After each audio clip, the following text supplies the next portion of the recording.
did not say it would be.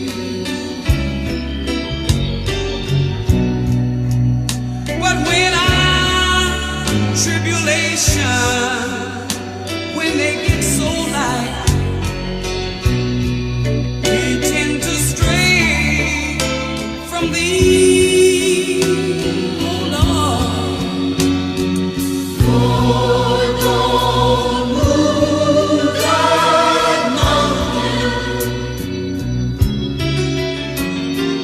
Give me strength to climb it. Dios lo bendiga, amigos y hermanos. Soy Chucho Quintero y este es su podcast Páramo Café y Cacao, un espacio donde se encuentran la fe, las historias de vida en torno a Dios y una deliciosa bebida regional. Hoy nos acompaña y nos honra tener con nosotros al pastor Jairo Gutiérrez, un siervo fiel, guía pastoral y testigo del amor de Dios en nuestra región. El pastor Jairo ha dedicado su vida al ministerio, acompañando congregaciones, formando líderes, llevando consuelo y palabra en tiempos buenos y difíciles. En la actualidad preside nuestra congregación hermana de Tres Esquinas Gigante. En esta sala veremos su camino de fe, anécdotas entrañables y las lecciones que el Señor le ha permitido aprender. Bienvenido, Pastor Jairo, es un placer recibirlo entre nosotros. Gracias, hermano Chucho, el Señor Jesús lo bendiga. Doy gracias a Dios por esta hermosa oportunidad que me regala de estar aquí en este programa tan especial y disfrutando de esta región tan maravillosa. Pastor, ¿de dónde es usted? ¿Quiénes son sus padres, sus hermanos? ¿Cuántos fueron? ¿Dónde nació? Bueno, hermano Chucho, la verdad que por la gracia del Señor, nací en el municipio de Acevedo, Huila, uno de los municipios más cafeteros del departamento, y allí por motivos de la violencia de aquellos tiempos, cuando existió esa violencia por color político, entonces mis padres fueron desplazados del municipio de Algeciras hacia el municipio de Acevedo a iniciar una nueva vida allí desde cero, como se dice. Y bueno, en el hogar de mis padres fuimos 11 hermanos. Venimos de la época donde no había televisión y entonces abundaban los hijos. Eso le comento, hermano Chucho. ¿Y cómo fue su niñez, su adolescencia, su juventud? ¿Cómo la vivió? Bueno, hermano Jesús, tengo que decir que mi niñez fue un poco compleja, debido a que mi madre murió cuando yo tenía 6 años.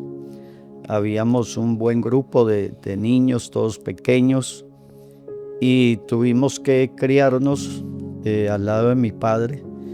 De modo que no fue muy fácil debido al desplazamiento que les comento, pues la economía era bastante difícil, de modo que cuando comenzamos nuestros estudios escolares o primarios, teníamos que ir descalzos a la escuela. Pero bueno, aquí estamos por la gracia de Dios, sí, hermano.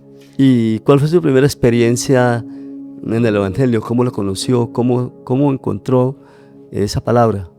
Bueno, hermano Chucho, esto es una historia bastante larga, podemos decir. Yo a la edad de 15 años partí del lado de mi familia por varias circunstancias. Me fui a recorrer, a buscar trabajo, a buscar nuevos horizontes, como suelen decir muchos. Y regresé después de 8 años, regresé a reencontrarme con mi padre, y al llegar allí a la finca donde él vivía, me encontré que algunos compañeros de estudio de escuela se habían convertido al Evangelio. Ellos comenzaron a hablarme del Evangelio y yo a rechazar, porque nosotros venimos de una familia tradicionalmente católica. Y nuestros padres nos habían infundido el catolicismo desde la niñez. Nos enseñaron a rezar el rosario y bueno, los sacramentos, los misterios gozosos, dolorosos, bueno, todo esto nos lo infundieron. De modo que al hablarme del Evangelio, pues yo lo rechazaba porque nos habían sembrado otra doctrina, otro conocimiento. Entonces fue así que tanto me insistieron que me di a la tarea de estudiar la Biblia para poder refutar el mensaje que ellos me daban, porque yo esperaba encontrar en la Biblia que la Biblia me dijera que el Señor había venido a enseñar la religión católica. Entonces les manifesté a ellos, a los que me hablaban del Evangelio, que iba a estudiar la Biblia y les iba a comprobar que el Señor había venido a enseñar la religión católica. Ellos me ofrecieron la Biblia que ellos tenían y yo la rechacé diciendo que yo creyera en la Biblia católica. Y ellos me ofrecieron, tenemos la Biblia católica y la Biblia hebrea, puede llevar la que usted quiera. Entonces me prestaron la Biblia católica, fui donde mi padre y corroboré si sí era católica, me dijo que sí. Una Biblia bastante antigua que llaman Nácar Colunga, que viene con imágenes y todo ello.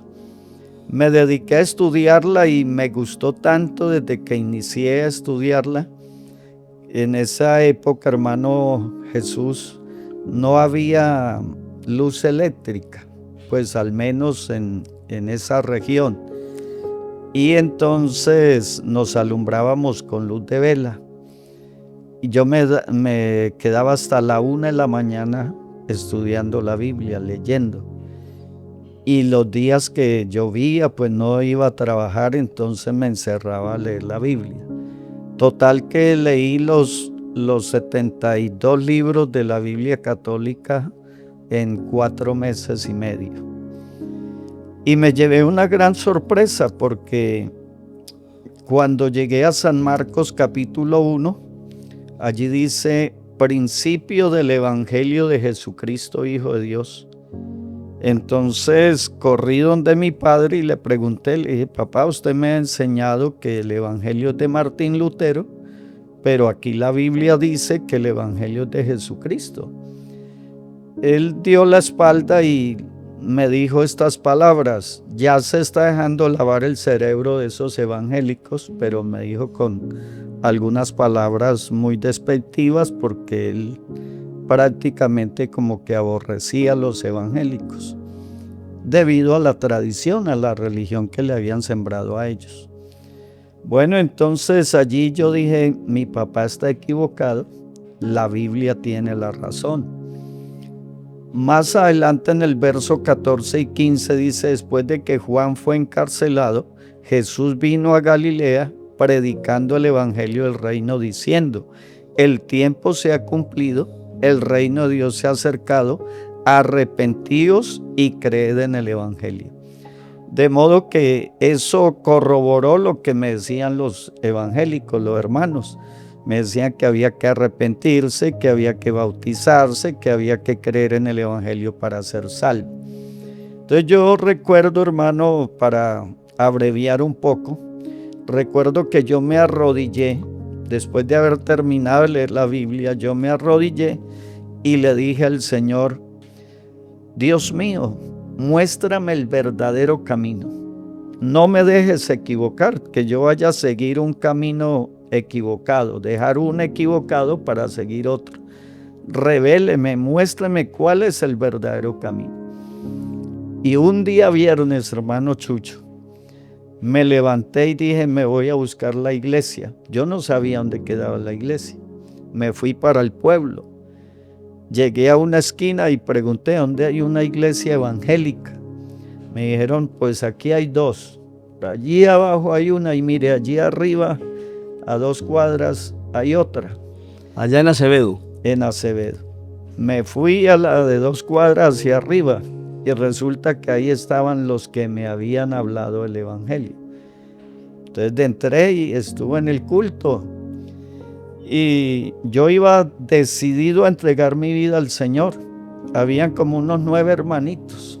Era pequeña la obra en ese tiempo. Estaban ahí en culto. Perdón, pastor, ¿quién era ahí en ese entonces el pastor? En ese tiempo el pastor era el hermano Jesús Méndez, que ahora está en el distrito 10. Y ese día hizo la apertura la esposa del pastor, la hermana Zenit, que ya partió con el Señor. Y predicó un hermano que hoy en día es pastor también, se llama Omar Díaz. Bueno, ellos no hicieron invitación. Entonces cuando se bajó la que estaba dirigiendo, yo le pregunté, señora, ¿qué hay que hacer para uno arrepentirse? Ella me dijo, ¿usted vino a arrepentirse? Le dije, sí, señora. Dijo, gloria a Dios, arrodíllese, joven, y vamos a orar por usted.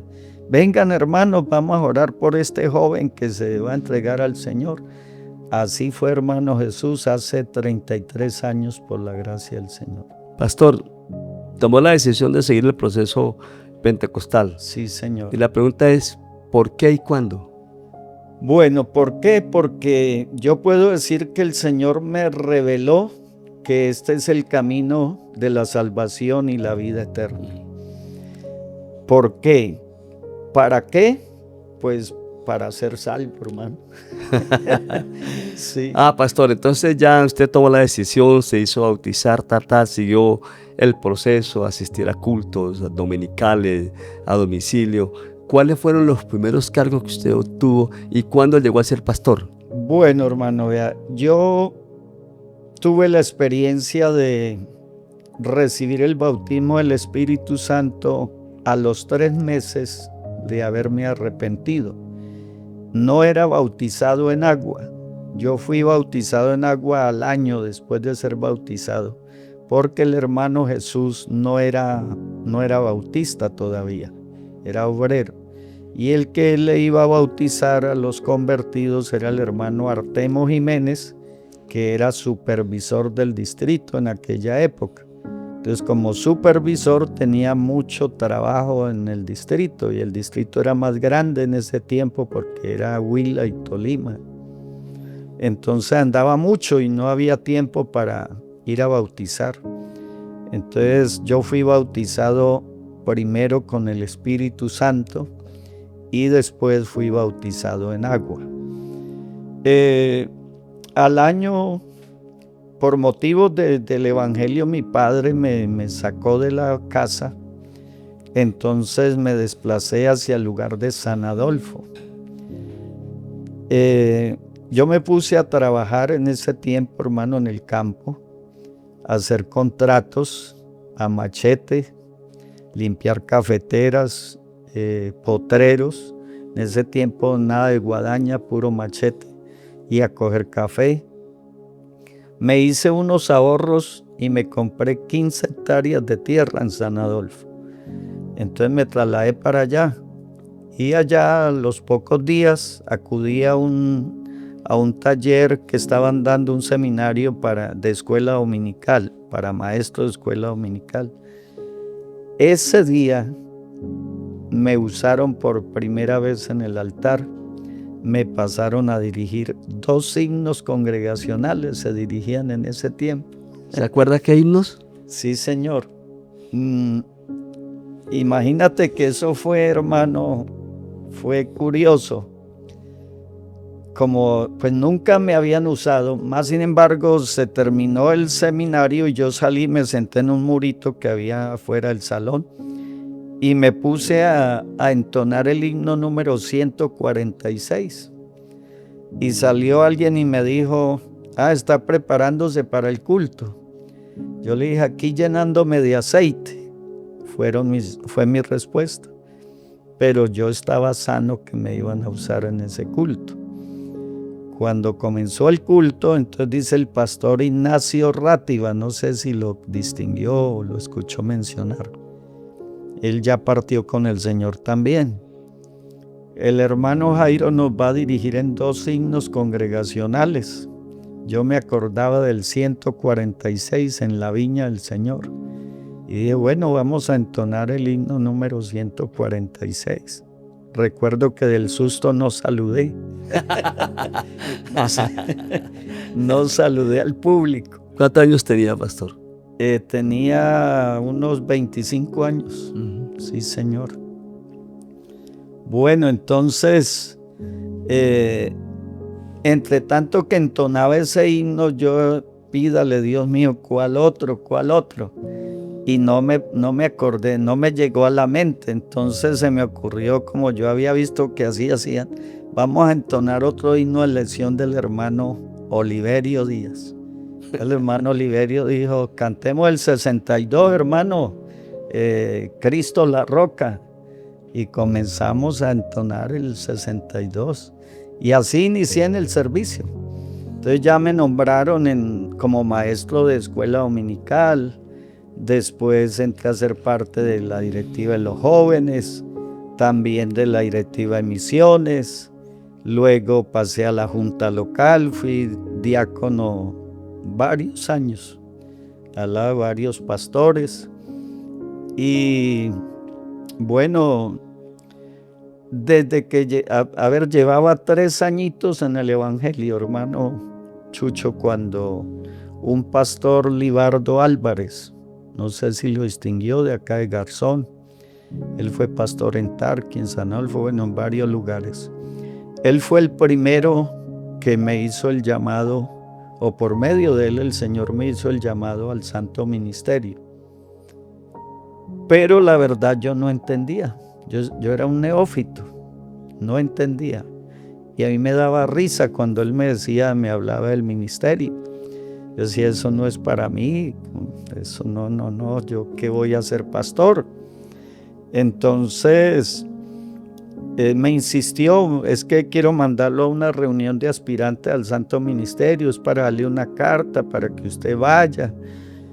Hermano, pero es que yo para ser pastor, no, yo eso es para otros. Hermano, vaya, que yo le vea a usted cualidades, que tal cosa. Bueno, yo asistí, hermano Jesús, a 3 reuniones de aspirantes al Santo Ministerio y daban unas enseñanzas al hermano Hilberto Ortiz, pero que eso lloraban todos esos muchachos y pasaban allá al altar y yo me quedaba en la banca así. Yo decía, bonito el mensaje, bonita esas enseñanzas. Claro, y es verdad, lo que el hermano enseña, eso es verdad, eso es así. Pero yo no sentía nada, ni siquiera pasar allá adelante. Le voy a preguntar, pastor, lo siguiente. Fue nombrado pastor. Sí, señor. ¿Dónde lo ubicaron y cuál fue su primera experiencia? Es que en esa época hubo otro joven que manifestó el deseo de servir en el Santo Ministerio. Entonces, pues yo le dije, hablemos con el pastor. Y este joven me dijo, después de asistir a una reunión de estas, me dijo, ¿qué tal que yo salga primero que usted y usted que estaba asistiendo? Le dije, no hay problema, pues porque es la voluntad de Dios. No, ¿cómo se sentirá usted? Me decía yo. Le dije, no hay inconveniente. Sí, efectivamente él salió primero, fue llamado al Caquetá. Yo ingresé 4 años después. Él duró 10 años y salió, lastimosamente. Bueno, ingresé después de 4 años. Esto es una historia, si yo me pongo a contarle todo, hermano Jesús, esto es muy extenso. Claro. Porque yo llegué a un momento después yo tuve una oportunidad de salir al Santo Ministerio. A esta época tuviera más de 30 años. Yo estuve en la puerta de la iglesia central de Ibagué para entrar a ser entrevistado por los directivos. Pero como yo no tenía no sentía el llamado, y yo creía que eso era el pastor. Entonces a mí se me hizo fácil decirle a mi pastor, hermano, eso dejemos para otro día, esperemos. Yo pensé que eso era que uno podía decir, bueno, ya ahora sí quiero y que... Ya venga. Sí. Hermano, ese otro día me costó 9 años y medio de amargo llanto y dolor, porque tengo para decirle que después de que yo me negué, ahí sí sentí la llama, el fuego que se siente del llamamiento de Dios. Y eso es un tormento que si es que es necesario que todos lo vivamos, que lo vivan, pero yo no se lo deseo a ninguno. Usted sentir la necesidad del llamado de Dios y querer anhelar con todo su corazón hacer el trabajo y que le cierren las puertas, eso no es fácil. Después de que yo me negué, el pastor me siguió presentando a los directivos y una vez fueron y me dijeron, ¿usted recuerda al hermano Rafael Acuña?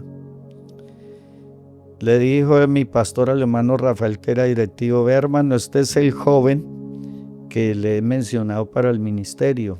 Me miró de arriba abajo. ¿Y usted para el ministerio, para pastor? No, mijito. Váyase y siga cogiendo cafecito, haga lo que usted sabe hacer. Pero usted para el ministerio no le veo. No. Además hay 40 haciendo fila. Entonces, ¿cuándo? No. Qué moral. Ese día Dios habló a mi mente y el Señor me dijo, la obra no es de los hombres, la obra es de Dios. Entonces yo me aferré de esas palabras y todos los que me desanimaban, yo decía, la obra no es de los hombres, la obra es de Dios. Hasta que llegó el día, hermano, después de andar ayudándole a muchos pastores, yo perdí, o no la perdí. Invertí mi finca, la vendí, me casé, bueno, eso. Y andando atrás de los pastores, ayudándoles, esperando la oportunidad. Hasta que se dio la oportunidad, yo fui entrevistado siempre, después en Ibagué, la Iglesia Central. En esa época los directivos era el secretario, el hermano Emilio Torres, está el hermano Jesús Álvarez, el hermano Esteban Osorio, el hermano Aristides Sánchez. ¿Todos en Ibagué? Sí, señor. Todos, todos están. Y el hermano Baltasar Mosquera era el supervisor. Bueno, entonces allá fue la entrevista, llenar el formulario. Yo estaba como ayudante del hermano Alirio en la congregación de Rivera. Yo anduve con él 4 iglesias. Estuvimos en Acevedo, estuvimos en La Plata, en Rivera y en Bruselas, como ayudante de él. Entonces ya, al fin llegó el momento, me llamaron para que fuera a administrar la iglesia en Leticia, Cauca, que fue la primera que administré oficialmente, porque... ¿En qué año, pastor? Perdón. En el 2003. Sí, señor. En el 2003 fue eso. ¿Y cómo fue esa experiencia ya, esa primera experiencia? Fue una experiencia muy bonita, hermano. Recién llegamos allá, pues, con muchas expectativas de trabajar, pero no fue fácil. Sucede que llegamos en una época donde la violencia o el orden público estaba bastante fuerte. Y fui advertido por el pastor que me iba a administrar, que estaba en Belén en esos días. Y me dijo, espérese por ahí unos 2-3 meses que la gente lo distinga bien para que salga a evangelizar. Allá no se puede hablar de economía. Me dijo las razones por qué. Entonces, de modo que se sentía uno como atado.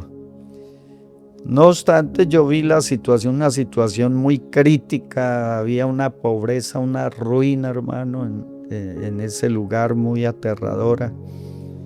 Y los hermanitos, tocaba ayudarlos, poco ancianitos. Bueno, entonces yo me puse no había un equipo de sonido, no había nada. Fue bastante complejo, hermano, pero uno con el gozo, la felicidad que produce que se le dé esa oportunidad, uno no mira dificultades. Sí, hermano. Y se vivieron muchas experiencias en ese lugar. Estuvimos 4 años y medio allá. El Señor nos regaló, eso creo que fue un triunfo, se puede decir, porque en los que han estado allá, por allá han pasado muchos pastores, esa obra es muy antigua. Y logramos bautizar 13 personas, 13 nuevos hermanos en esos 4 años y medio. Pastor, cuando ya fue usted ascendido a pastor, ya tenía su hogar formado, obviamente, ¿cierto? Tenía esposa y todo. Pastor, cuéntenos de su esposa, cómo la conoció, descríbanos, cuéntenos de algo especial ya que la conoció ese día. Sí, todavía recuerdo ese día, hermano Jesús. Bueno, como le contaba, yo me compré esa tierra por allá en el sur y quedé debiendo un dinero. Entonces llegó un hermano que había sido de por ahí, tenía unas fincas muy buenas en el Tolima, por allá en Anzoátegui, por allá por esos lados. Y llegó por ahí a llevar hermanos porque tenía una cosecha muy buena. Entonces necesitaba hermanos para coger café. Entonces convidó varios jóvenes de la iglesia. Y uno de esos jóvenes me dijo, vámonos, vamos a coger café. Y yo necesitaba pagar una letra que había quedado debiendo esa tierra. Entonces dije, pues vamos. Me fui. Yo había hecho un compromiso con Dios, o es decir, yo, no Dios conmigo, sino yo con Él. Yo le había dicho, Señor, si usted me tiene para ser casado, permítame que yo acabe de pagar esta finca, permítame tener la casa bien amoblada y tener el dinero para casarme. Ahí sí, cuando tenga todo así, entonces yo hablo. Sucede que en el viaje los muchachos, los jóvenes que iban conmigo, ellos ya habían ido allá a trabajar. Y ahí en ese pueblito había una congregación que apenas estaba comenzando.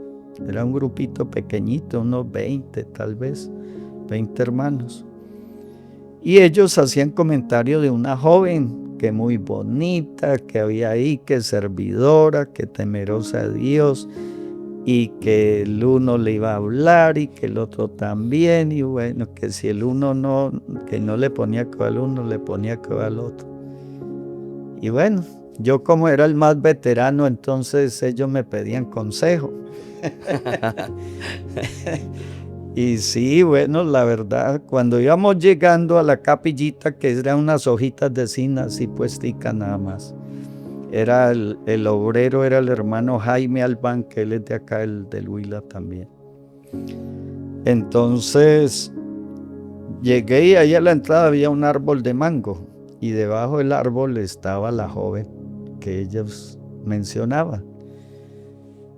Y cuando yo la vi, yo dije, no, si no es más la joven que estos muchachos dicen, no, bajita, bueno, chaparrita. Yo dije, no, los muchachos sí no saben de elegancia, pensé yo. Bueno, ese día predicó esa muchacha. Honestamente me hizo llorar con el mensaje. Dios la usó, predicó muy bonito y bueno, eso me dio alegría. Yo dije, tan bueno, predica bueno la muchacha. Listo. Y a los pocos días ellos comenzaron a llegar, a hablarle a la joven y no, llegaban y ¿qué le parece? Que nada, hermano, nada. Y así pasaron todos y nada. Yo me estuve 3 meses allá trabajando, no en la casa de ellos, sino en la finca de otro hermano. Ya cuando me iba a venir un anciano que vivía en la casa de mi esposa, que era como el abuelo para ellos, me invitó a una gira evangelística al Nevado del Ruiz, toda una semana. Dijo, eso allá toca en la semana. Nos vamos el domingo por la tarde después de la dominical y para recorrernos toda la semana ese valle. Eso es un valle, me decía, el Palomar llama eso. Entonces sí, dije, sí, pues vamos. Y por allá comenzó ese anciano a motivarme, hermano, que le hablara a esa joven, porque él veía que podíamos hacer buena pareja. Y entonces yo ponía el obstáculo, no, es que yo no he cumplido lo que yo le prometí al Señor. Y yo no puedo ponerme a hablarle a esta joven porque yo no he cumplido, todavía me falta para... La promesa que había hecho, el Sí, compromiso sí. que había adquirido con Dios. Él me dijo, hermano, pues es que como usted no se va a casar de una vez mañana, usted tiene tiempo, eso hay que orar y esperar y entre todo eso se le pueden dar las cosas. Pues me motivó y fui y le hablé a la joven. La respuesta de ella fue, no le digo sí ni le digo no, oremos. Vamos a orar y si Dios nos muestra que es su voluntad, pues bien, y si no, no hay problema. Bueno, me pareció bien. Y listo, en ese tiempo que celular ni que nada, hermano, eso era a pura carta. Comprábamos telegramas. esas esquelas que olían a rico y con una credencial y todo eso así. Mande. Duramos 6 meses, hermano, escribiéndonos y orando. A los 6 meses, yo dije, si esta muchacha en 6 meses no se ha dado cuenta si es la voluntad de Dios, es que ya no. Entonces le mandé una carta así. Yo la mandé el domingo, eso se demoraba 15 días aproximadamente en llegar una carta. Y ese martes siguiente me llegó la esposa del patrón donde había ido a trabajar y ella me traía una carta donde ella me aceptaba. Y yo en la otra le había mandado a decir que ya no, que... Y que 6 meses han pasado y nada. Y mire usted cómo es Dios, hermano, lo que Dios tiene para unir. Esa carta que yo le envié nunca llegó. Y una carta cuando no llegaba la devolvían. Y nunca regresó. Ni ella la recibió, ni la devolvieron. Se desapareció esa carta. ¿Cómo llama ella, pastor? Mi esposa se llama Zuli Falla Montealegre. Bueno, pastor, qué bien. Sí, señor. Y usted ese día, bueno, cuando usted pues tuvo una historia bonita, entonces usted supo cuando ella le mandó la carta, esa es la indicada. Era la indicada, sí, señor. Entonces ya yo fui a pedir permiso en la casa de los papás para visitarla y a contarles que éramos novios y que el objetivo era casarnos y era la voluntad de Dios. Entonces resultó una buena esposa, una buena compañera, con lo cual podemos decir que detrás de un gran hombre hay una gran mujer, o sea que detrás de Jairo hay una gran esposa. Así es, hermano Chucho, sí, señor. La verdad que yo puedo decir que Dios me premió con esa mujer, porque es una mujer abnegada para el servicio.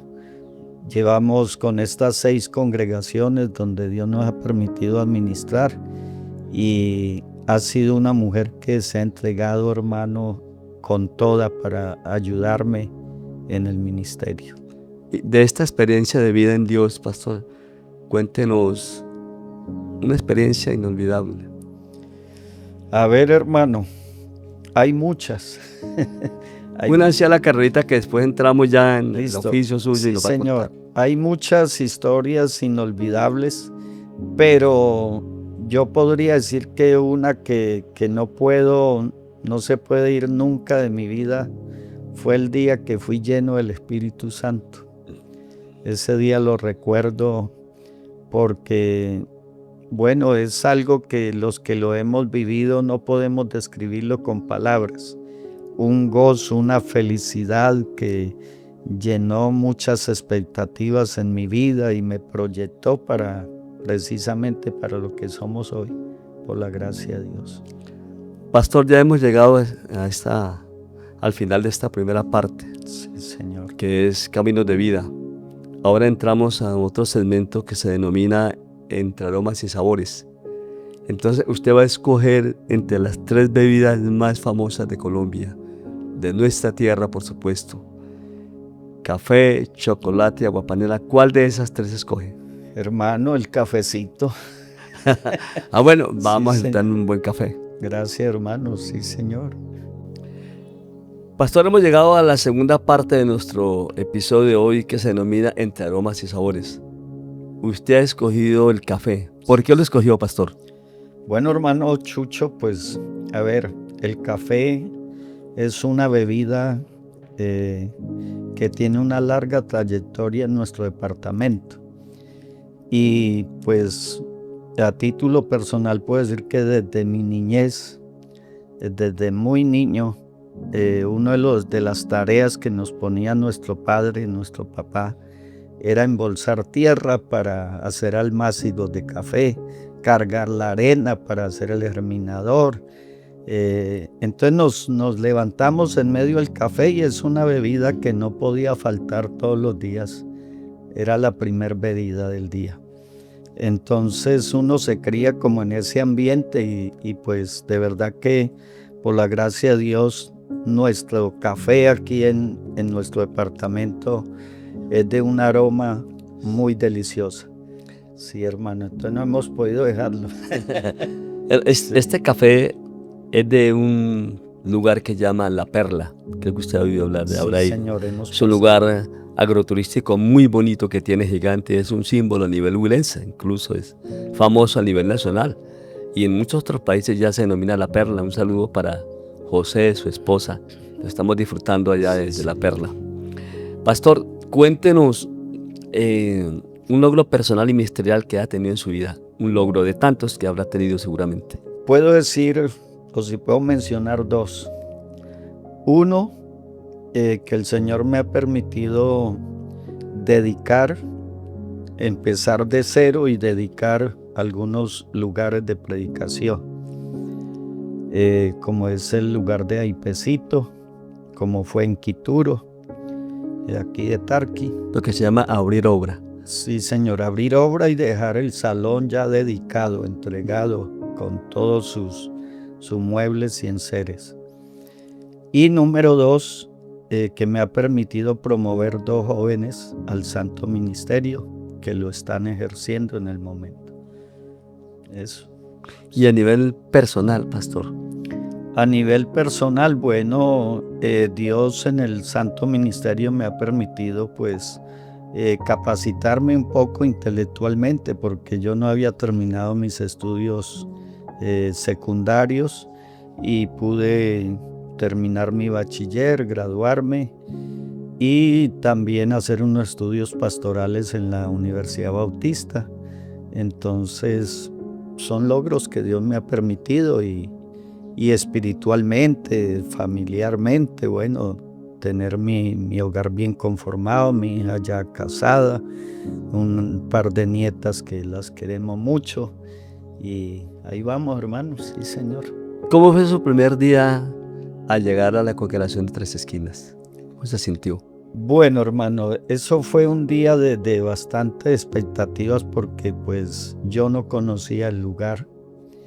Y venía de un lugar que por la gracia del Señor lo dejamos muy bien terminadito, con todo lo de ley. ¿De qué lugar, perdón, pastor? De aquí en la Arcadia, aquí cerquitica. Sí, Señor. Y al llegar y mirar que faltaba bastante ahí por hacer o falta, humanamente uno se siente, hermano, uno se siente como afectado humanamente, porque ya en esta trayectoria, en todo lugar donde hemos estado ha sido construyendo. Entonces uno como que aspira a llegar a un lugar donde se pueda dedicar a hacer el trabajo espiritual únicamente, a ganar almas y administrar la iglesia. Y resulta que no, pues llegamos y ni... O sea, pues lo digo no por menosprecio ni mucho menos, pero ni sonido había en la iglesia, porque era prestado el que tenían ahí. Entonces, y pues está muy cruda la construcción. Hay que invertir bastante, no hay oficina, no hay salones para niños, todo ello. Pero igual ya uno comienza, o sea, como en toda parte. Nosotros hemos hecho un compromiso con mi esposa de no aburrirnos donde el Señor nos lleva, porque nosotros llegamos mentalizados a hacer lo que haya que hacer y que Dios nos permita hacerlo, el trabajo que hay que hacer. Y ahí sí ya alistarse uno, porque uno sabe que son 3, 4 añitos, 2 añitos. En San Marcos estuvimos 2 años, 4 meses y estábamos muy contentos, pero nos trasladaron. Y así es, entonces uno en este trabajo del ministerio es así, hermano. Uno tiene que estar dispuesto a ir donde el Señor lo envíe a través de los directivos y hacer el trabajo. Pastor, y la congregación en sí, lo que es la congregación, la parte humana, la masa humana, ¿cómo la recibió? ¿Cómo la ve? Bueno, en cada lugar es diferente, hermano, porque la cultura, aunque estamos en un mismo departamento, pero la cultura es diferente en cada sector. Aún hasta en las comidas, hermano. La alimentación es diferente en cada región, es diferente. Y pues, pero sí, la verdad, pues nos sentimos acogidos por los hermanos y pues cada día que ha ido transcurriendo, pues hemos ido enfatizando más y tenemos ya una bonita amistad con la iglesia y con algunas personas que no hacen parte de la iglesia, pero que le estamos compartiendo la palabra de Dios. Si tuviera que pedir un consejo bíblico de un personaje bíblico, aparte de Jesús, que pues por supuesto es el epicentro, ¿de quién lo pediría? Yo se lo pediría al apóstol Pablo, hermano. Ajá. Sí, Señor, porque, bueno, el apóstol Pablo en su ministerio tuvo muchas experiencias en varios aspectos, podemos decir, en varios aspectos. Y es un hombre que estuvo muy centrado en la iglesia, tanto que de las cartas que hay en la Biblia, 13 son paulinas, 13 cartas. Y en cada una de ellas podemos ver la preocupación de Pablo por la iglesia, del apóstol Pablo, por el buen desarrollo de la iglesia. Entonces, yo creo que yo me dirigiría a mi hermano Pablo.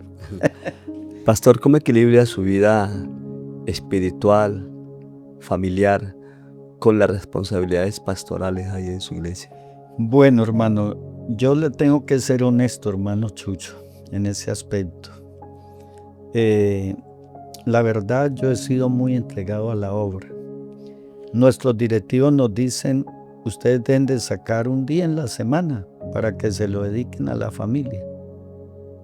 Y yo no he sido capaz, yo no he podido, porque yo digo, ¿cómo me voy a ir yo, bueno, para Neiva, para algún lugar como a departir con la familia y allá está el culto, allá está el que hay que ir a visitar? Entonces yo no estoy tranquilo. Entonces siempre hemos estado pues muy unidos, la familia muy unidos, pero siempre ocupados en la obra, siempre ocupados allí. Nosotros no hemos podido sacar tiempo de vacaciones, no hemos podido. Entonces hemos manejado todo ahí en conjunto. Sí, Pastor, en esta época, en estos tiempos en que hay redes sociales, críticas fuertes, ataques de un lado y del otro, y pues los cristianos y los pastores no son la excepción. ¿Cómo logra usted continuar o asimilar esas cosas sin perder el epicentro, el foco de sus obligaciones? Yo creo, hermano Chucho, que pues las redes sociales se prestan para todo, ¿no? Nosotros tenemos que tener, como se dice, los pies sobre la tierra y estar muy definidos en lo que hemos creído. Y somos conscientes de que hay ataques. No vamos a decir que es que hoy se han intensificado tal vez más o no. Más bien se ha cambiado la metodología. Anteriormente habían persecuciones, críticas, murmuraciones para los pastores, les echaban piedra, los cogían a tomatazos en las plazas públicas cuando iban a hacer el mercado. Bueno, todo esto pasaba. Hoy en día hay críticas y todo esto por las redes sociales. Yo pienso que la mejor forma de enfrentar esas situaciones a través del amor que nos brindó el Señor. a través de su palabra. Mostrar la palabra de Dios, y tenemos la convicción que la palabra de Dios es viva, es eficaz. Y anuncie usted la palabra, como dice el mismo Señor, echa el pan sobre las aguas, que después de muchos días lo hallarás. Tenemos que tener la convicción que la palabra de Dios es viva. Y si anunciamos la palabra, las redes están llenas de críticas, de murmuraciones, sigamos anunciando la palabra también por las redes. Pastor, hay una pregunta como muy informal. Uno escucha los comentarios, toda la vida siempre han comentado de los evangélicos. Hemos sido víctimas de críticas injustas por lo general. Pero hay algo que hay una opinión en la gente, es que el pastor ya no sale de la iglesia, de su lugar, a predicar, a ir donde los amigos, a ir donde las amistades, a visitar sus propias ovejas. De pronto en algunas partes, en algunas situaciones se puede dar. Yo le soy honesto, si pasa, le voy a decir por qué. Sucede que por la gracia de Dios llevo 3 vigencias trabajando con la Fundación Obra Social Unida, FOSU.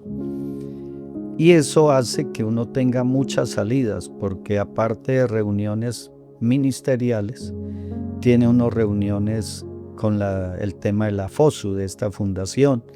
Hay que atender calamidades que se presentan en diversos lugares del distrito. Hay que acudir a capacitaciones. Vamos a dar talleres también, nos llaman de un lado, de otro. Entonces uno se ausenta mucho de la iglesia. Y claro, eso incomoda a muchos hermanos que de pronto no entienden la labor del pastor. Pero entonces yo aprovecho el tiempo que esté en la congregación, lo aprovecho para hacer las visitas o para estar en los cultos. Algo que sí yo no les fallo, es una excepción que yo les falle una dominical. Yo la dominical no se la suelto casi a nadie. El día misionero, sí señor. De resto, ahí estoy. Pastor, ya adentrándonos un poco más en la parte ya teológica, ¿qué considera imprescindible ser en una oración? De tantas cosas. Sí, señor. Una o algunas cosas que sean imprescindibles en la oración con el Señor. Hermano Chucho, yo creo que algo imprescindible en una oración debe ser la acción de gracias. Sí. Siempre que nos presentemos delante de Dios, qué bonito presentarnos dándole gracias a Él. De hecho, es bíblico también, ¿no? El Salmo dice: entrad por sus puertas con acción de gracias, por sus atrios con alabanza. Entonces, cuando uno se postra delante de Dios, debe hacerlo con un corazón agradecido. ¿Por qué? Porque si tenemos vida y la oportunidad de postrarnos delante de Él, es por su misericordia. Porque cada día estrenamos misericordia. Su misericordia son nuevas cada mañana. Entonces, el solo hecho de tener vida, gracias Señor. El solo hecho de tener alimento, gracias Señor. De poder ver la luz de un nuevo día, gracias Señor. Por contemplar esa hermosura de la creación. Correcto. Cada día, sí Señor. Cada amanecer. Ese sacrificio que hizo el Señor en favor nuestro, gracias Señor. Entonces, pienso que es imprescindible la actitud o la gratitud en la oración. Bíblicamente, díganos, pastor, 2 versículos que usted colocaría en su hogar, tan especiales. Un versículo, bueno, 2. Para mí, porque es que yo no pienso solo en mí o en los míos, sino en todo el que entre a mi hogar. 1, Deuteronomio 6:4. Oye Israel, el Señor nuestro Dios, el Señor uno es.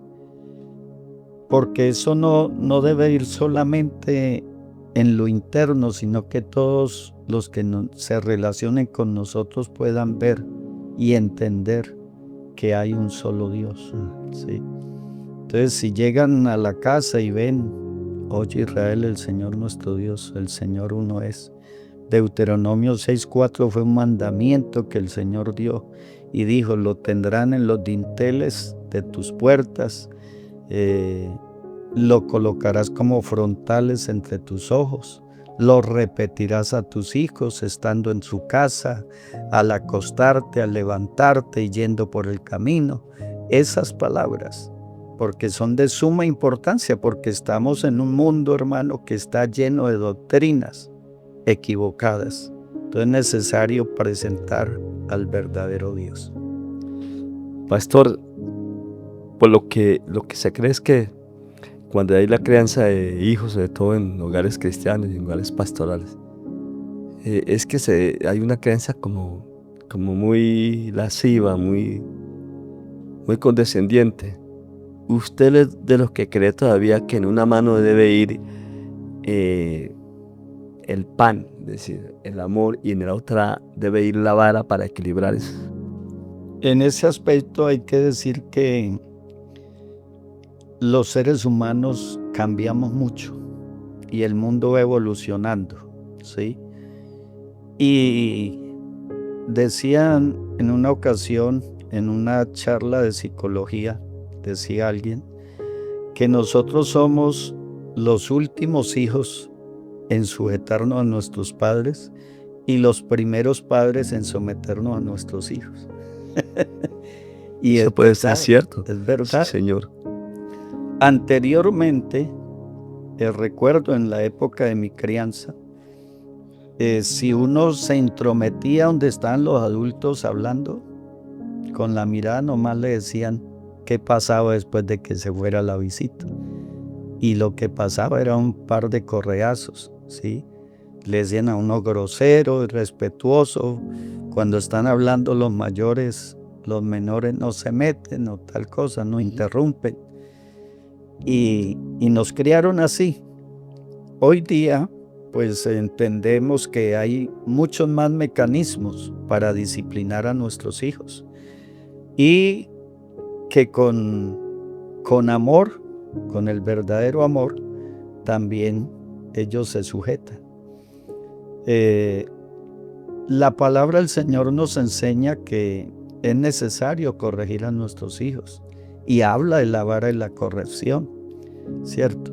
Pero es que el tema que se manejaba anteriormente es que la letra con sangre entra. Entonces no le interesaba reventarlo a uno. A mí me reventaban, hermano, por cosas injustas. Pero eso nunca, mire usted la diferencia de esa época a la de ahora. Mi padre en una ocasión me reventó con un rejo de esos que torcían para enlazar vacas, porque me dio 20 pesos para comprarle una cajetilla de cigarrillos en la escuela cuando iba a la escuela y regresar, y se me botaron los 20 pesos. Se me perdieron, hermano, y me reventó a juguete por eso. Si eso pasara hoy día, pues a la cárcel se va un padre que haga eso, ¿cierto? Pues no vale la pena si pasara eso, ¿no? Es correcto, no tiene justificación desde ningún punto de vista. Entonces, los tiempos cambian y es necesario nosotros también irnos acoplando a los tiempos sin perder esos principios bíblicos. Y yo he aprendido, hermano, que yo a mi hija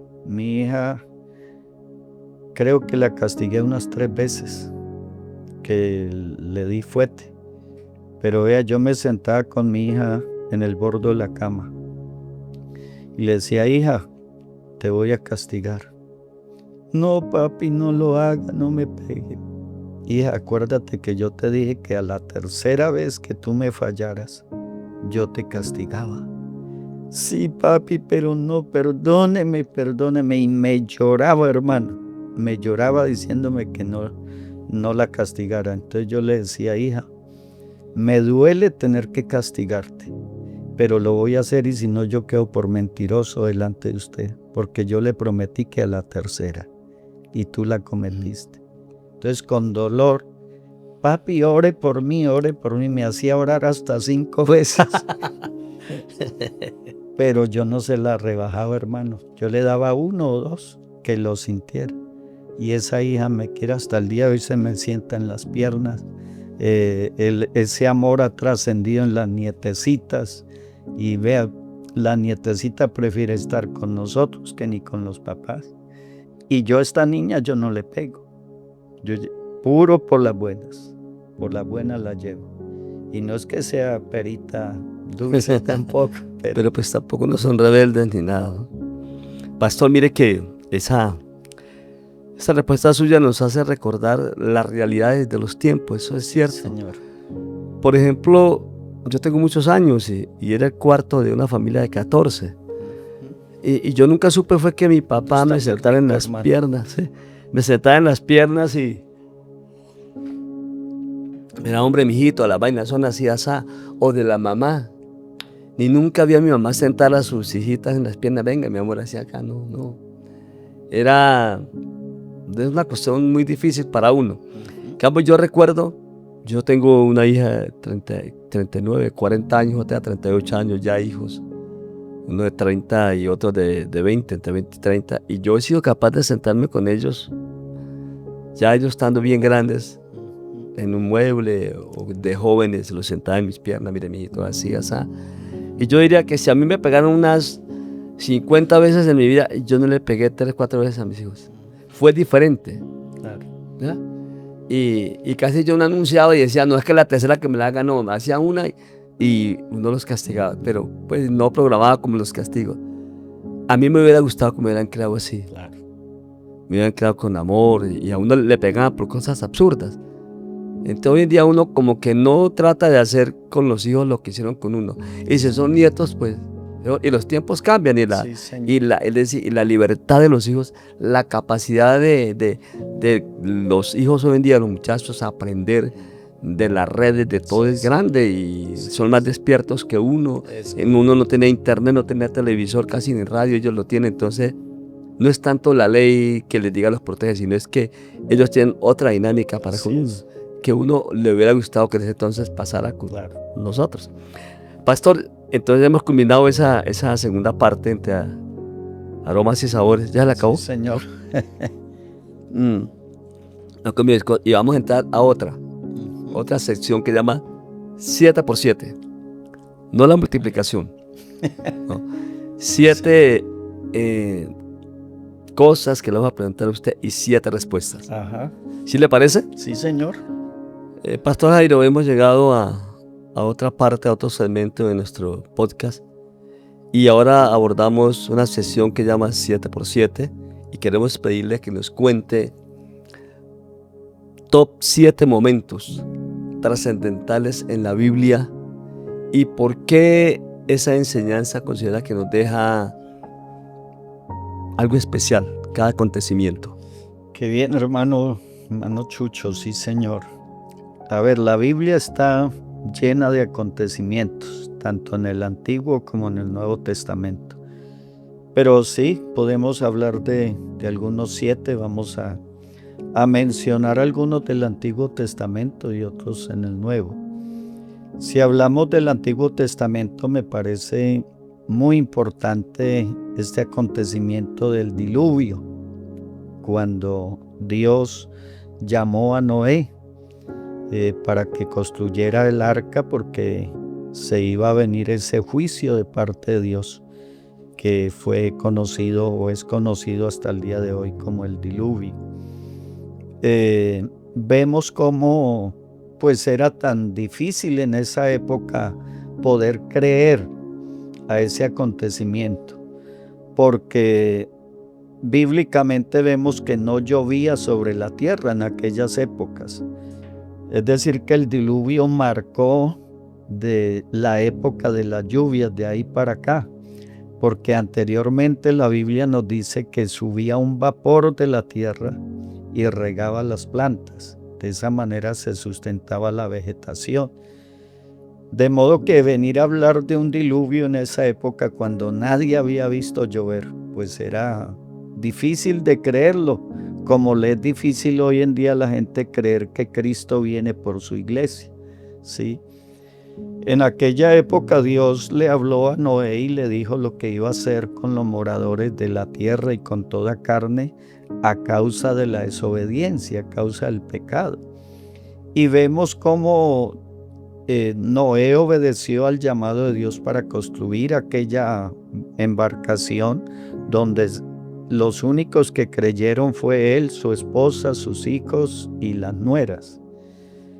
Se subieron a la embarcación y los animales como Dios lo había ordenado. Entonces, ese acontecimiento nos deja una gran lección para nosotros en nuestra época, porque, bueno, el hombre no quiso creer. De pronto trataban a Noé de que estaba loco, bueno, que estaba equivocado en su propósito, en su proyecto. Pero cuando vino el diluvio y se lo llevó a todos, la Biblia dice, no entendieron hasta que vino el diluvio y se lo llevó a todos. De pronto la ciencia en su tiempo quiso negar que eso hubiera sido real.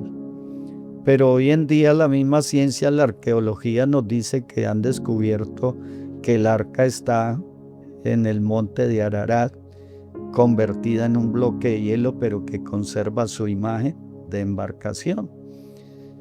Entonces, hoy en día pueden aceptar que eso fue una realidad.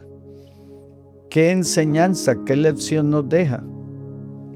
Que en el Nuevo Testamento el Señor nos hace referencia a ese acontecimiento, diciendo, así como en los días de Noé, serán estos días.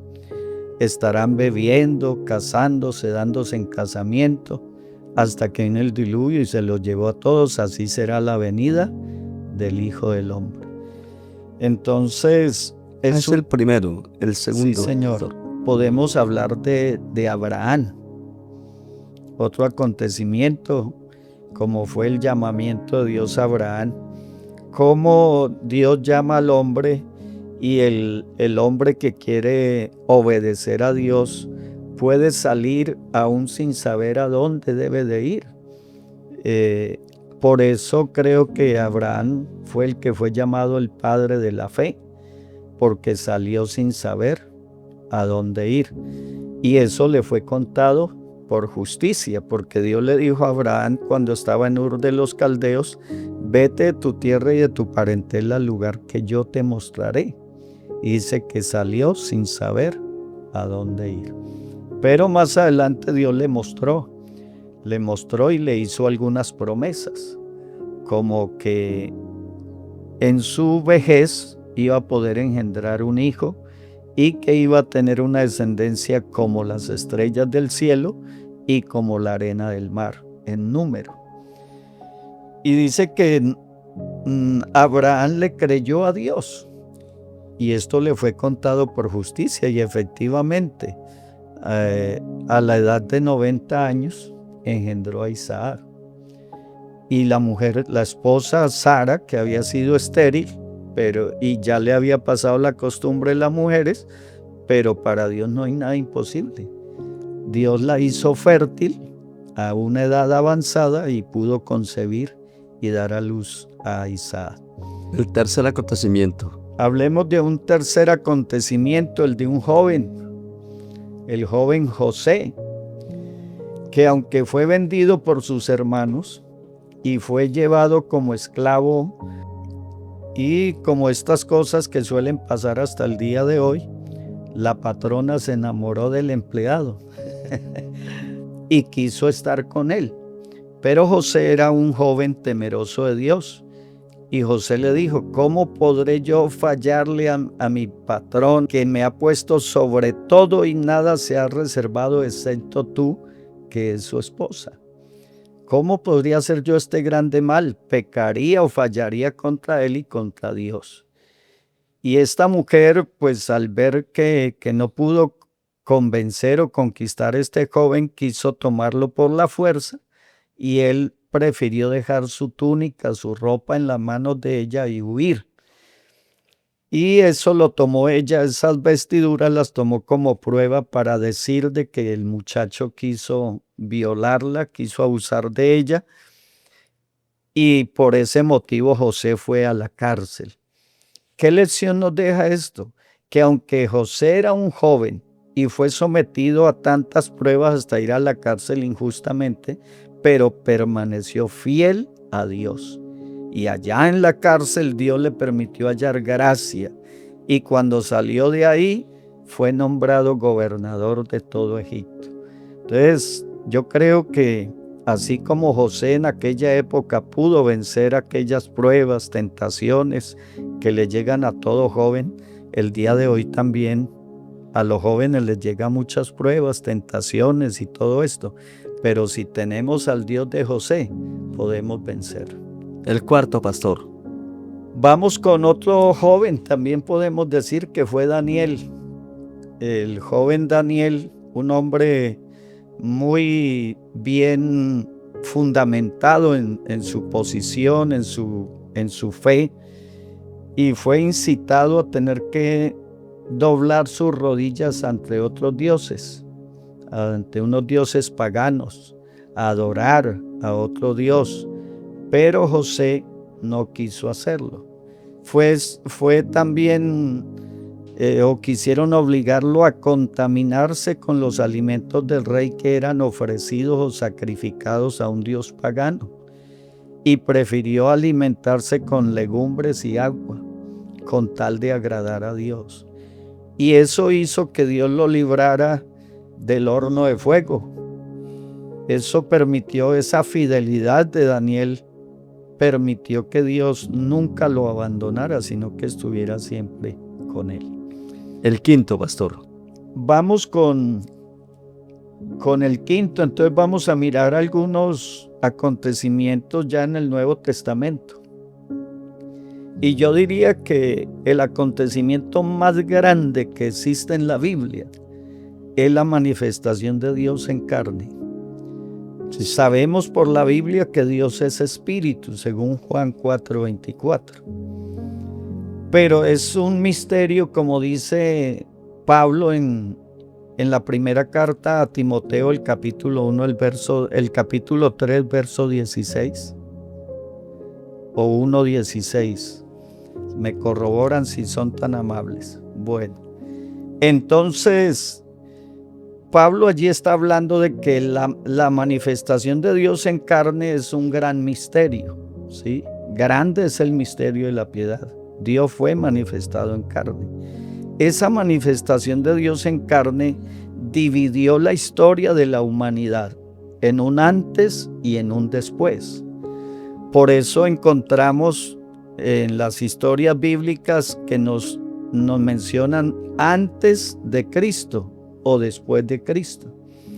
Entonces, Cristo partió la historia de manera que desde que Él se manifestó a este mundo se dice el año primero y se sigue contando hasta el día de hoy. Hoy decimos que hace 2000, estamos en el 2025. Entonces, que eso hace que nació Jesús allá en la pesebrera en Belén. Entonces, partió la historia de la humanidad. Cristo revolucionó este mundo. No como dice la gente por ahí, que Cristo fue el primer revolucionario. Sí revolucionó este mundo, pero en su forma, en su manera, al venir a anunciar el evangelio, el plan de salvación, entonces se revolucionó porque estaba la ley de Moisés y otras religiones, podemos decir, o credos de las gentes. Entonces revolucionó el mundo en ese aspecto, en el aspecto espiritual, y haciendo milagros y sanidades y todo esto. Entonces los pueblos se revolucionaban y decían: ¿quién es este? ¿Quién es este? ¿De dónde tiene tanta sabiduría? ¿De dónde tiene tanto poder que el viento, el mar le obedecen? Le ordena a los demonios y se sujetan y salen y las personas son liberadas. Los paralíticos son sanos, los ciegos recobran la vista. Entonces este acontecimiento para mí es el más grande en la Biblia, hermano Jesús. El sexto, pastor. Bueno, tenemos más acontecimientos también, como es la predicación del Evangelio. Sí, Señor. El Evangelio es un acontecimiento que hasta el día de hoy podemos decir que está vigente, porque hasta el día de hoy se sigue anunciando. el Evangelio como el único plan de Dios para la salvación de la humanidad. Entonces es de vital importancia porque ya nos compromete a nosotros también, a los seres humanos de la época. Y el séptimo, pastor. Hablemos del séptimo acontecimiento. Hablemos del recogimiento de la iglesia. Es un acontecimiento a futuro que puedo decir que mucha gente lo desconoce. Hay mucha gente que desconocen acerca de ese acontecimiento por el hecho de no ser lectores de la Biblia. Entonces, qué bueno aprovechar la oportunidad para los que vean este podcast, hacerle la invitación a que estudien la Biblia, porque es un acontecimiento que está profetizado por el mismo Señor que va a ocurrir, donde el Señor va a levantar aún los que están en la tumba, los que durmieron en Cristo, van a oír la voz de Dios y se van a levantar. Y vamos a salir a encontrarnos con el Señor en las nubes y así estaremos con Él por toda una eternidad. Pastor, ahora vamos a nombrar 7 situaciones reales que muchos cristianos viven hoy o vivimos hoy. Esas 7 situaciones que se nos dan. Ojalá nos dé una cita bíblica con relación a cada uno. Sí, Señor. Tenemos el primero, duelo y pérdida. Creo yo que en el tema del duelo, la pérdida muchas veces de un ser querido o de bienes materiales, bueno, tantas pérdidas que se pueden dar en la vida de los seres humanos, hay una voz de consuelo que la encontramos en el Salmo capítulo 23, que nos dice: Jehová es mi pastor y nada me faltará. En lugares de delicados pastos me hará descansar. Junto a aguas de reposo me pastoreará. Confortará mi alma. Me guiará por sendas de justicia por amor de su nombre. Aunque ande en valle de sombra de muerte, no temeré mal alguno. Su vara y su cayado me infundirán aliento. Aderezan mesa delante de mí en presencia de mis angustiadores. Ungen mi cabeza con aceite, mi copa está rebosando. Ciertamente el bien y la misericordia me seguirán todos los días de mi vida, y en la casa de Jehová moraré por largos días. Entonces, Él es nuestro pastor, Él es nuestro consuelo, Él es nuestro guía. Aunque ande en valle de sombra de muerte, no temeré mal alguno, porque Él prometió guiarnos aún más allá de la muerte. Segundo, pastor, dudas en la fe. Dudas en la fe. Bueno, la fe es una frase tan pequeña, ¿cierto?, que se compone de una consonante y una vocal. Fe. Fe, para sintetizar esa palabra, fe es creer. Eso es fe. Es creer. Y la Biblia me enseña en Hebreos 11:6, dice: sin fe es imposible agradar a Dios, porque es necesario que el que se acerca a Dios crea que le hay y que es galardonador de los que le buscan. Galardonador quiere decir que Él bendice, que Él da, que Él ayuda, ¿sí? Encuentro que los discípulos en algún momento también les falló la fe. Y ellos tuvieron que decirle al Señor: Señor, aumentanos la fe. Entonces, en nuestras oraciones, si nuestra fe está flaqueando, es algo que podemos nosotros pedirle al Señor, que nos aumente la fe. Tercero, pastor, tentación y prueba. Tentación y prueba. Esto de las pruebas, las tentaciones, nos sobrevienen a todos los creyentes. Yo encuentro por aquí en la palabra del Señor, en 1 de Pedro capítulo 4, el verso 12, que dice: amados, no os extrañéis acerca de la prueba de fuego, la cual se hace para probaros, como si alguna cosa extraña os aconteciese.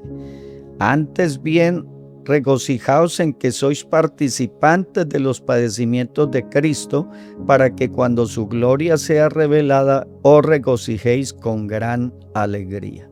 Entonces las pruebas son necesarias porque hay un metal que lo prueban para ver si es original o no, que es el oro, ¿cierto? Y la Biblia nos hace mención de esa situación, que el oro se prueba en el crisol y así debe ser probada la vida del cristiano. Si un cristiano no tiene pruebas, está grave, hermano, porque cuando lleguen entonces, ¿cierto? No sabe hasta dónde aguante. Sí, Señor. Y lo más bonito es que Dios no nos pone pruebas que no podamos resistir. Las que Él permite que lleguen a nuestra vida es porque las podemos resistir, de modo que no hay excusa. Y lo bonito de esto, hermano, de las pruebas es que cuando resistimos esa prueba y pasamos, entonces viene la bendición de Dios, ¿sí? Entonces es necesario que lleguen. Bueno, el cuarto, miedo al futuro, pastor. Miedo al futuro. Cuando uno le entrega la vida a Cristo, hermano Chucho, uno debe de estar confiado en la palabra. Yo encuentro a un joven que le fue delegada la función de guiar el pueblo de Dios, que se llamó Josué. Y Josué sabía que al pasar el Jordán le esperaban una situación bastante difícil, que era enfrentarse a los pueblos que habitaban aquella región de Caná de Galilea. Y el pueblo que él iba guiando era un pueblo que no tenía armas para defenderse y sentían miedo de los habitantes de aquella región. Pero la orden de Dios era que pasaran a poseer esa tierra. Entonces viene la palabra de Dios a Josué y le dice: mira que te mando que te esfuerces y seas valiente. No temas ni desmayes, porque yo tu Dios estaré contigo donde quiera que vayas. Entonces, cuando uno tiene esa convicción en Dios, sabe que Dios no lo deja a uno ni en las curvas, hermano. Donde Sí, uno Señor. vaya, ahí va el Señor con uno. Eso es lo maravilloso de esto. Y entonces es cuestión de tener esa convicción de que si yo estoy bien con Dios, Él no me deja, hermano. Él no nos deja. Él está con nosotros en todo momento, en todo lugar. En el presente, estuvo en el pasado y está en el futuro con nosotros. El quinto acontecimiento, pastor, escasez económica. Qué bonita esa pregunta, hermano. Y quiero responder acerca de una anécdota personal. Antecitos de salir al ministerio, mi pastor invitó a algunos pastores a predicar una dominical. Vinieron del Caquetá. Y ellos comenzaron a dar un testimonio de cuando habían salido al santo ministerio. Les tocó por ahí en medio el Caquetá y el Ecuador, por allá en límites, con unos poquitos indígenas, abrir obra. Y era tal la situación económica tan terrible que la hermana testificaba que para ellos darle tetero a los hijos, a los niños, les tocaba cocinar unos platanitos que llaman bocadillos por acá, o píldoros. En el Caquetá llaman píldoros. Y cocinar esos platanitos y esa agüita queda como leche, lechosa. Esa agüita era la que le daban en el tetero a los niños porque no había con qué comprar. Una situación económica muy difícil. Entonces mi esposa me decía: sí, oye, sí ve lo duro la situación y usted aspirando al ministerio, cuando nos toque una situación de esas, ¿usted que sí cree que aguanta? Entonces yo le dije a mi esposa: mija, pues yo respeto el testimonio de los hermanos y todo, y no sé por qué Dios les habrá permitido pasar esa situación, pero yo tengo una convicción que nosotros no vamos a vivir esa situación. Dijo: ¿y por qué? Le dije: porque la palabra del Señor me dice en el Salmo 37, verso 25, no he visto justo desamparado, ni su descendencia que mendigue pan. Entonces yo voy confiado en esa palabra. Hermano Jesús, perdóneme que me extienda un poquito acá, pero cuando nosotros salimos del Santo Ministerio, la economía en esa iglesia, abrían en la alfolía, habían 800 pesos. ¿Y usted cree que para sacarle porcentajes a 800 pesos eso no da? Vuelvan y cierren ese alfolí. Y cuando yo salí al ministerio se efectuó la ayuda para los obreros y a mí no me daban ayuda. Lo pueden decir los directivos de la época. ¿Cómo me sostuvo el Señor? Para mí fue una bendición porque yo pude ver la mano de Dios cumpliéndome la palabra en la que yo estaba firmado. Pasaban los del movimiento misionero, ellos bajaban por ahí, la capilla de ellos era la salida, al otro extremo del pueblo.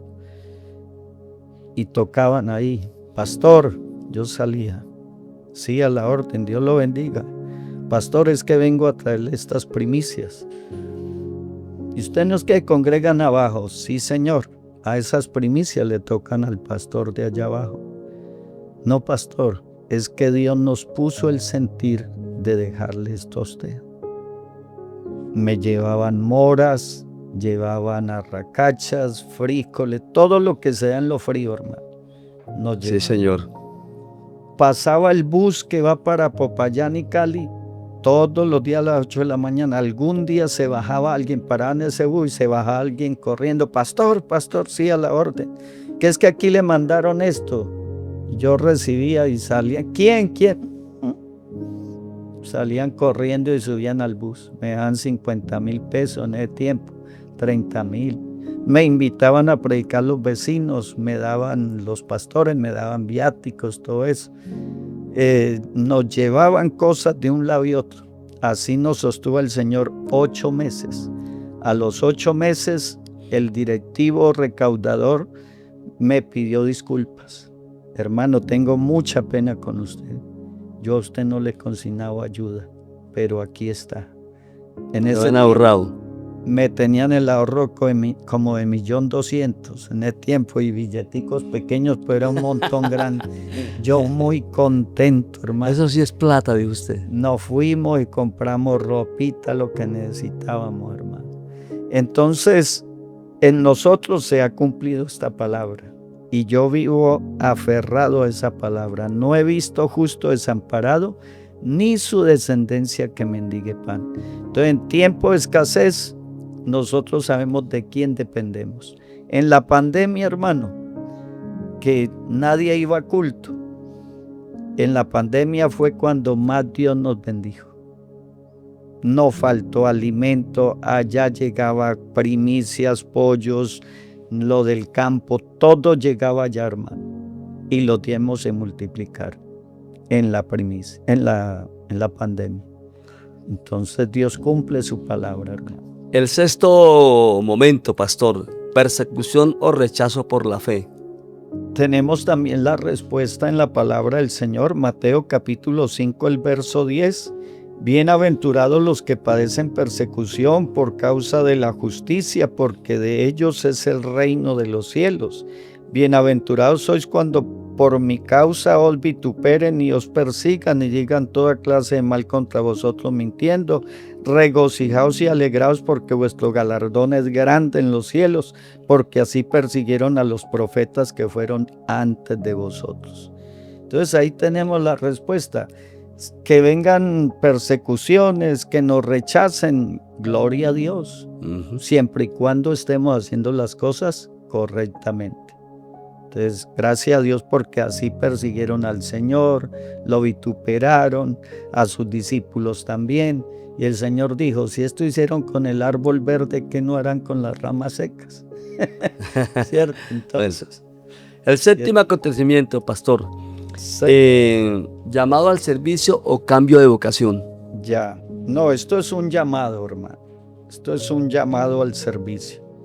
El llamado, en primer lugar, Dios ha hecho 2 llamados.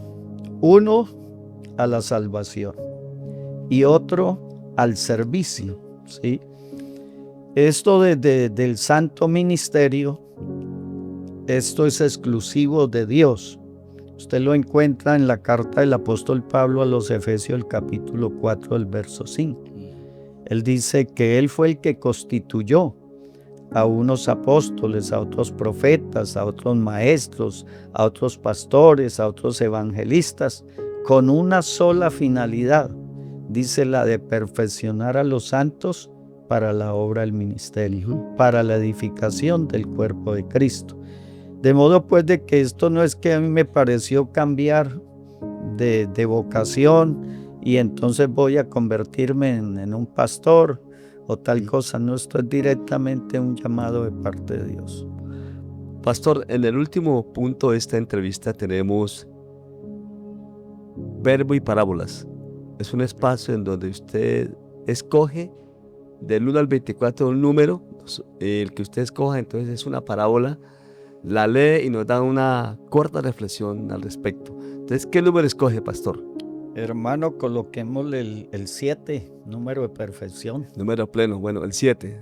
¿Qué nos habla de esa parábola? Es el tesoro escondido, pastor, léanosla y nos da la reflexión. Por aquí vamos a mirar textualmente el tesoro escondido, sí, es correcto. Entonces nos dice la palabra del Señor: además, el reino de los cielos es semejante a un tesoro escondido en un campo, el cual un hombre halla y lo esconde de nuevo, y gozoso por ello va y vende todo lo que tiene y compra aquel campo. Amén. Bueno, hermosa porción de la Escritura para reflexionar un poco en esta tarde. Bueno, mis amados, o mi hermano Chucho, aquí la palabra del Señor está haciendo referencia a lo que en sí es el reino de los cielos. Hay veces que los seres humanos nos quejamos, oímos o escuchamos a muchos que se quejan por la situación económica, y tiene lógica porque, bueno, uno quiere vivir de pronto cómodamente en este mundo, ¿cierto? Y poder suplir las necesidades que como ser humano, como familia, tiene.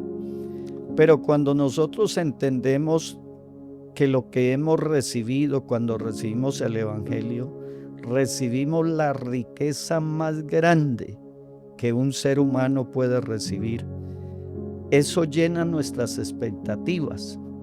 ¿Por qué?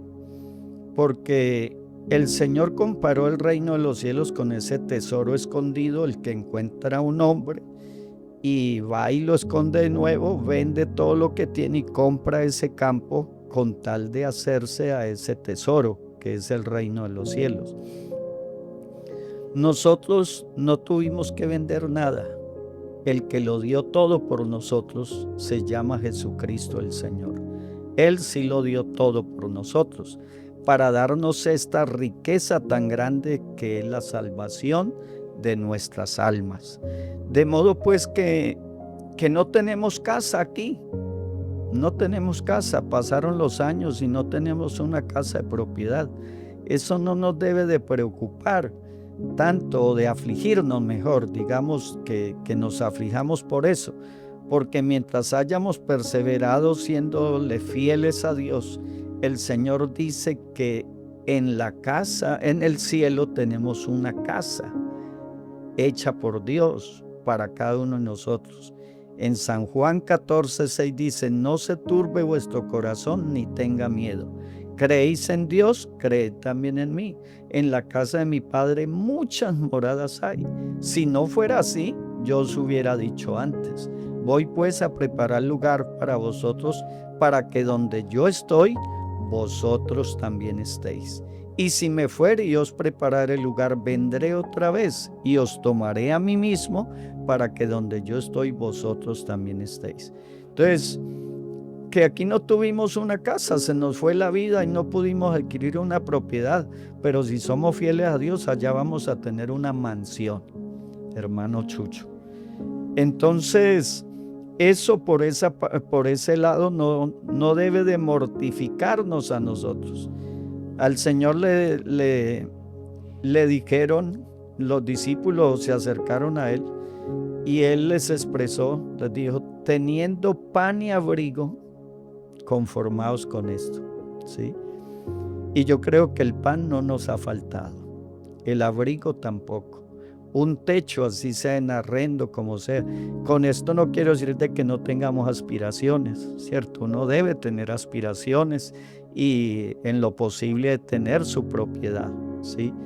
Pero si no es así, tampoco es ser motivo para aflicción, afligirnos por eso y creer que es que Dios no está con nosotros o que Dios no nos ama, no. Lo que pasa es que en el tema de la vida cristiana hay veces, lo digo con respeto, pero algunos somos muy malos administradores, porque a todos Dios nos ha dado el cuarto de hora, Sí, Señor. nos ha dado la bendición, la oportunidad. No la hemos sabido aprovechar o administrar y se nos fue el tiempo, el momento. Pero lo importante es que Dios sigue siendo Dios y Él no nos falla. Él no nos falla. Entonces, esta parábola nos habla acerca de la importancia de adquirir ese tesoro. Esto tiene relación con la parábola de la moneda perdida o la dracma, que se le perdió a una mujer en la casa y ella barrió diligentemente, corrió muebles y todo buscando esa dracma.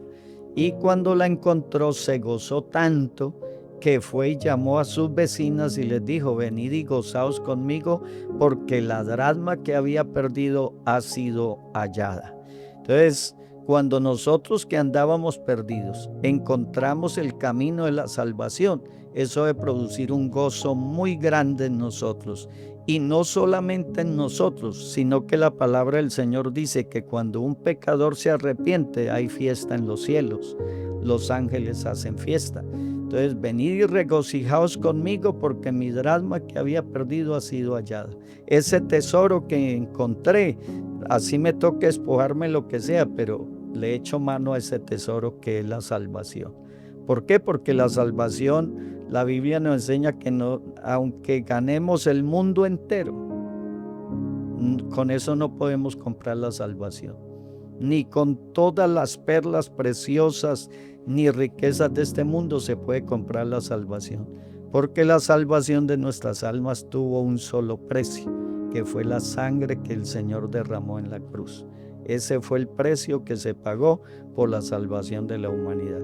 Entonces, recibir esta salvación, que es ese tesoro, es lo más grande que un ser humano puede recibir.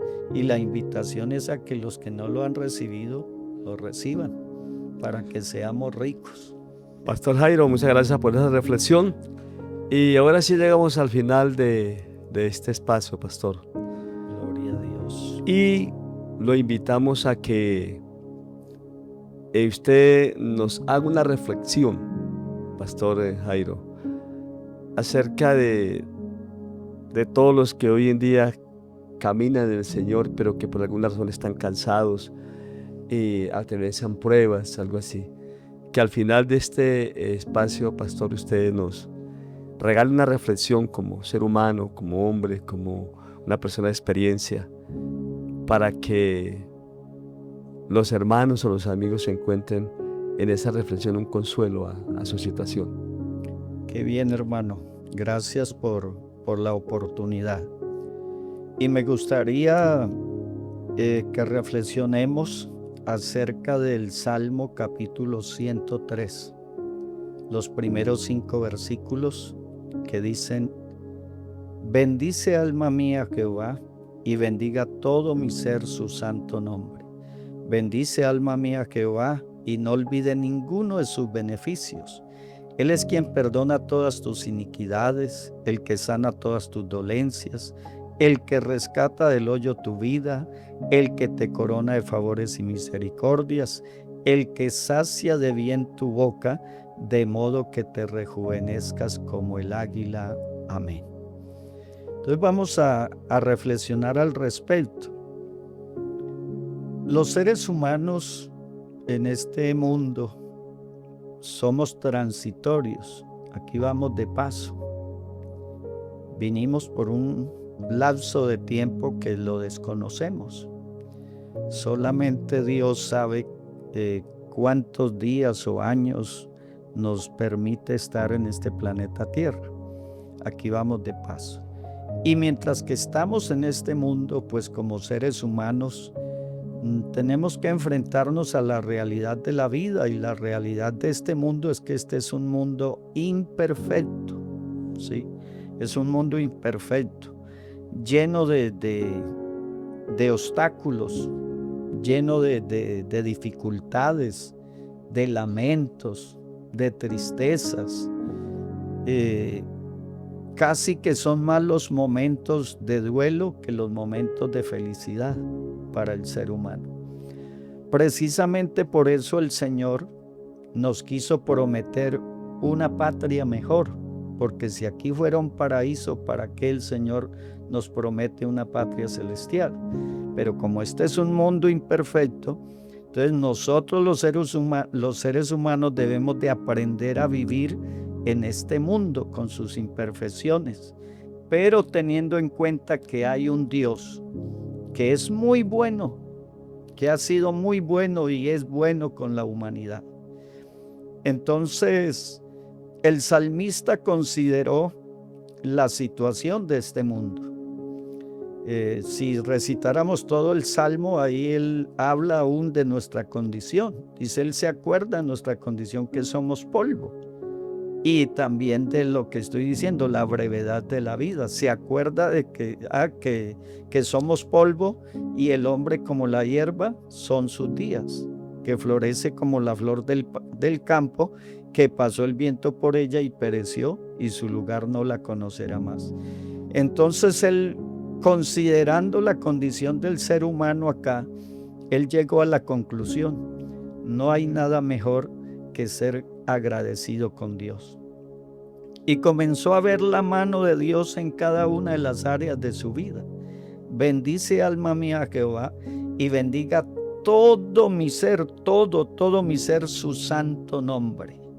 Bendice, alma mía, a Jehová, y no olvide ninguno de sus beneficios, porque es que el hombre tiende a olvidarse de la gracia y la misericordia de Dios, del amor de Dios.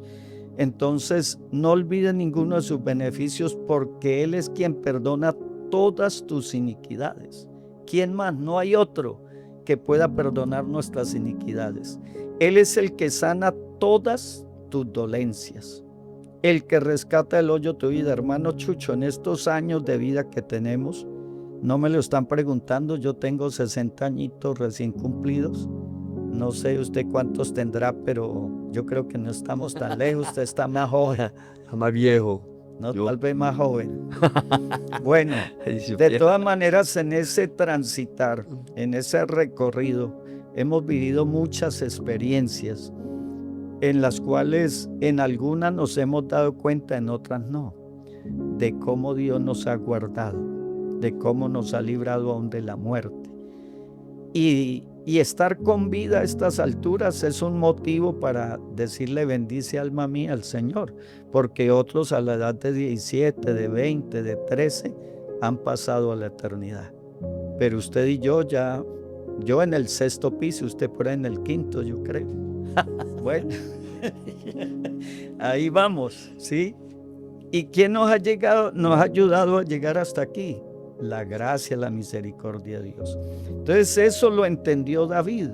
Él es quien perdona todas tus iniquidades, el que rescata del hoyo tu vida. Muchas veces ha rescatado nuestra vida del hoyo, del sepulcro. El que te corona de favores y misericordias. Uno hay veces cree que porque no tiene posesiones, que no tiene muchas cosas materiales, que es que el favor de Dios no está con uno. El hecho de tener vida, de tener salud, de tener la riqueza más grande, que es la salvación, que fue Él el que la proveyó. No nosotros la buscamos ni la merecíamos. Él por su gracia nos la dio. Entonces, disfrutar de esas bendiciones, eso démonos por bien servidos, ¿sí? El que sacia de bien tu boca, de modo que te rejuvenezcas como el águila. Yo tengo fotos ahí de cuando me casé, hermano, o la señora que casó conmigo. Y se quedan mirándola y dicen: ay, ¿ese es su papá?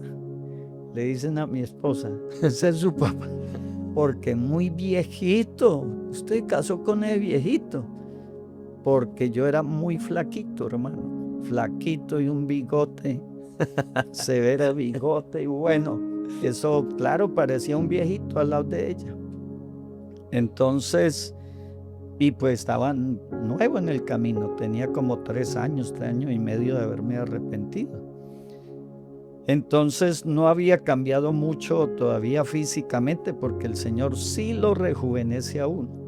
Entonces ella se da el lujo de decir ahora que estoy más joven que cuando me casé o nos casamos. Entonces es verdad, uno encuentra, hermano, gente demacrada en el mundo por los vicios, por el pecado, y se convierten a Cristo y se rejuvenecen esas personas, porque Dios cumple su palabra. Él es el que nos rejuvenece como el águila. Entonces, ¿cuál es la invitación en esta tarde? A que pongamos siempre nuestra confianza en Dios, no importa cuál sea la situación que estemos viviendo. Nunca nos desprendamos de la mano de Dios y creámosle a Él, porque sus promesas son fieles y verdaderas y Él cumple lo que Él promete. Si hay alguien que cumple, hermano, es el Señor. Entonces, qué bonito poderle creer a Él y depositar toda nuestra confianza. Vuelvo y digo, sea cual sea la circunstancia que estemos viviendo o que llegue a nuestras vidas. De pronto hay alguien desanimado en el camino del Señor. En alguna ocasión el Señor estaba predicando la palabra y predicaba fuerte la palabra. Tan fuerte que la gente que la estaban escuchando se fueron. Entonces los discípulos dijeron, ay Señor, dura es esta palabra, ¿quién podrá obedecerla? Y la respuesta del Señor fue, ¿queréis acaso vosotros también iros? Entonces vino la respuesta de Pedro, ¿a quién iremos, Señor? Si solo tú tienes palabra de vida eterna. Solo tú, solo Dios tiene palabra de vida eterna. Eso es lo que nos interesa a nosotros, la vida eterna, ¿sí o no, hermano? Amén. Aquí vamos de paso, pero hay un final aquí que allá le llamamos la eternidad. Y este mundo es la antesala donde los seres humanos elegimos a dónde queremos pasar la eternidad. Si la queremos pasar con Cristo o la queremos pasar en un lugar de tormento. Entonces, venir a este mundo a sufrir para irnos toda una eternidad a un lugar de tormento no vale la pena. Entonces, el que tiene palabra de vida eterna se llama Jesucristo. Acudamos a Él en cualquiera que sean las circunstancias.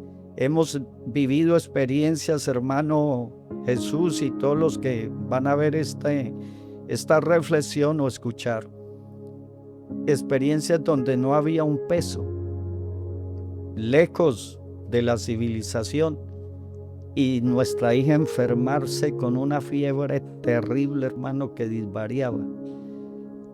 No tenemos plata, no hay medio de transporte a estas horas. ¿Qué hacemos?